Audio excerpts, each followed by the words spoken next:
வாங்கி கட்டிவிட்ட கயிறு சாதாரண கயிறு இல்ல. என்ன சொல்ற?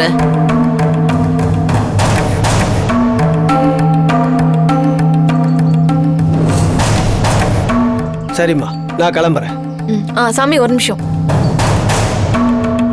ஒரு வேலை துர்கா கையில இருக்கிற சிகப்பு கயிறை அவ அவுக்க மாட்டேன்னு சொல்லிட்டா, அப்ப என்ன பண்றது? அது ஒன்றும் பிரச்சனை இல்லை தாயி. சன்மானமா இவ்வளவு பெரிய தொகை கொடுத்துருக்க, அதுக்கு வெறும் குடுகுடுப்புக்காரனா நடிச்சா மட்டும் போதுமா? என்னை பத்தி உனக்கு என்ன தெரியும்? பரம்பரையா செய்வினை செய்யறதுல நான் பேரு போன ஆளு.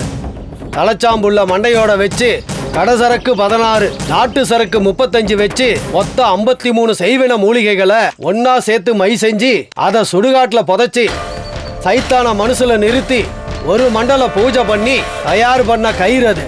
அதை நான் உன் வீட்டுக்கு கொண்டு வர போறேன். நீ சொல்ற பெண் பிள்ளை அந்த கயிறு அவுக்கலனாலும் சாத்தானோட சக்தியால என்னுடைய கருப்பு கயிறு கட்டின 3வது நிமிஷமே அந்த